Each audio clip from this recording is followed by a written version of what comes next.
Stop doing these 5 things and you'll increase productivity instantly. What's up, guys? I'm Kris Krāze, and today's video we're going to talk about 5 things that are hindering your productivity, and if you stop doing them, you're going to increase it almost instantly. What are these 5 things? Number 1, dealing with low value emails and requests. As a business owner or an entrepreneur, you always have these things coming at you from side to side to side. It's inevitable. You can't stop it, but you got to prioritize which ones are good, which ones are bad, which ones are high priority, which ones are low priority. Those of you that have iPhones, it's almost like those reminders setting. You can set the exclamation points on the reminders. Similar situation here. The high priority ones are the ones that you need to be dealing with. These are the high level executive decisions and executive items that are really going to take you leaps and bounds farther than where you are and really increase productivity in your business. The low value, low end ones, such as redundant emails, redundant reports, redundant requests from employees, if you keep accepting those and you keep taking those in, they're literally going to run you in the ground. So you got to prioritize, and you got to take only the ones that are going to do the best for you in your business and get you the farthest. So what's number 2? Conducting and being part of meetings and non-productive meetings. And I say that like that because there's a lot of meetings that happen in businesses. Every business needs to have meetings, and entrepreneurs need to have meetings in order to organize their teams, convey messages, things like that. Well, over meetings and non-productive meetings, I call them over meetings, whether that's a term or not, but regardless, over meetings, because there's meetings that you just simply don't need to have. Those are the non-productive meetings. Meetings should be very productive. They should follow a flow. They should follow very strict guidelines on what information needs to be presented, what feedback needs to be received, and how long the meeting should be, and you should stick to those guidelines. A lot of new entrepreneurs and a lot of entrepreneurs will conduct meetings simply because they feel that they need to have meetings and they need to just make meetings because meetings are an important part of business. You couldn't be further from the truth. The thing is these meetings, you'll end up conducting these meetings and you're not going to be discussing anything that's worth value and that's worth getting the business farther ahead. So these are things that you need to do and you need to plan out in advance. So only conducting meetings that are going to have substantial gain in the business and really convey the proper messages and get information across that are good, that are productive for the business. Keep that in mind. Good and productive. Those are things that you need to keep in mind, and those are meetings that you need to have. Other than that, all the other meetings, group them together, maybe have a phone call, send out an email, things like that. Those are things on how to handle those, and those are the best bet there. What's number 3? Is reacting to situations instead of planning. Now, I'm going to put my hands in my jacket because it's freezing out here. I'm trying to do this. But reacting. So when you react instead of plan, what ends up happening here is you're on the defense. Now, these things come at you side to side to side. Employees have requests. Customers have requests, things like that. When these things come at you, now you're reacting to these situations instead of planning ahead and handling the situations in advance. A little bit of planning goes a long way. So if you can plan accordingly and you can think of what situations may arise and what situations may come up, or called contingency plans. It's really cold out here if you didn't notice that. Anyways, if you could plan these in advance, and you know what's going to possibly happen, you're one step ahead of the game. So now you feel like you're on top of it instead of under it. You ever heard the term, I feel like I'm sinking, I can't keep my head above water? Well, yes, that happens a lot of the times because people are always reacting to situations. You're quote unquote putting fires out. When these things come up, like, oh my God, my day sucks. Like, I got to do this. I just got to put so many fires out and do this and that. Well, the thing is you're being reactive to a lot of these situations instead of planning in advance. So plan in advance. Things will be a lot better. You can't always control everything, so don't try to take on the world. But I will tell you this, a small amount of planning is going to help you a lot more in the long run, and it's going to save you a lot of time, ultimately increasing productivity, which is what this video is about. So what's another step in the 5 things that are going to increase productivity almost instantly is conducting non-important activities that include basically less than $25 an hour. Like, these are activities that you could pay somebody else to do. Prioritize these activities, put a list of them down. I was gonna say label them, but you gotta have the list first. So put the list, make the list, label these activities. Are these activities that you need to be doing? Now, once again, it's you. Think about that. You're the high level. You're the guy at the top of the pyramid, or the girl, or whoever you are.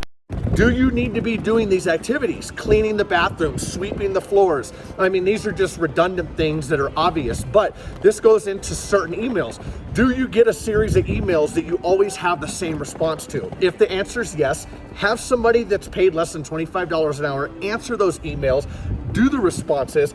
You know, I'm always a firm believer of I'm gonna do it myself until I learn it and I can teach others. I think that you should too, but that's just my personal opinion.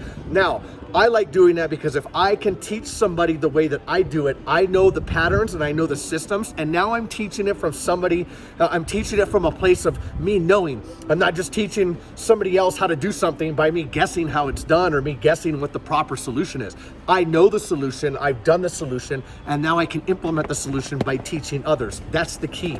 So if you could do the same thing, go through your business and conduct an analysis. Say, what are emails that I'm doing the same response to over and over and over again? What are tasks that are getting the same activities or the same set of processes over and over and over again? You get the kind of the system that I'm putting here? When you locate these and you identify them, now you can assign them to somebody else to do them, and somebody else can do these at your discretion. Now you can make a video. The best way that I do this is I make a video, I go ahead and I show people exactly what I'm doing, even if it's a cell phone video of my computer screen, showing somebody how to do it. I could do a screen share or record the screen on a computer, or I could just do a video of me doing whatever that process is. I have a couple of manufacturing businesses that assemble fittings and assemble products. I've actually done videos of me assembling those on how to do it, how to package the products, what information goes in there, how to do the labels, the whole 9 yards. That way, when I do the training, somebody can sign off on the training and I know that they understand it. They've also signed off on it, so now I can hold them accountable for it, and I don't have to be doing that myself. Keyword is the end there. I don't have to be doing it myself. The only way you're gonna scale your business is if you don't do everything yourself. Now, a lot of us are afraid of, I don't want to give up the reins to somebody else. I don't trust anybody else, this and that. These are all common beliefs, and it's okay. You can believe that, because I thought the same thing as well. But at some point, you have to trust other people. If you don't trust other people and you don't trust other workers to be helping you out doing the things that you need to be doing, you're never going to scale. A business that doesn't scale is not a business at all. Remember that. Let me get closer. A business that doesn't scale is not a business at all. See that? So think about it. Always have scalability in mind. If you could scale your business, it starts with the minute low-level items. What are these low-level redundant items that I can assign to somebody else and delegate to somebody else, and they can handle them? Delegate and delete. You delegate them and then you delete them from your process. But don't forget, you have to inspect what you expect. So when you're doing that, inspect it. Set a set of standards where you check it. That's a tongue twister, isn't it? Whether it's every week, every month, every couple of days, whatever the case is, go back and inspect it, because people will go off the rails. I don't know what it is. I wish I had an answer for you, but it's like a train that travels down the tracks and just miraculously it just jumps off the tracks every once in a while. It will happen. Don't let that fool you. So go back and inspect it, and I guarantee that you'll be able to scale your business and things will be better. So what's number 5 here is redundant office work, typing, calls. That thing almost fell. So redundant office work, calls, emails, things like that. It kind of groups in with number 4. These are all low-level things that you can have somebody else doing, and you don't need to be doing those. Those are things that you need to assign to somebody else, and it even carries over into your personal life. I did another video on this, and I did talk about that, but these are things like yard work and dishes and making meals and things like that, and laundry. Get a laundry service. I have a laundry service. I put my laundry in a box, I put it outside, and the laundry lady comes and she picks it up. I have a maid clean the house. These are all things that I don't need to be doing. Are you able to do it? Yes. Do you feel like you've achieved something when you do them? Yes. That's why you do them, because you see the change. Dirty dishes in the sink, clean dishes.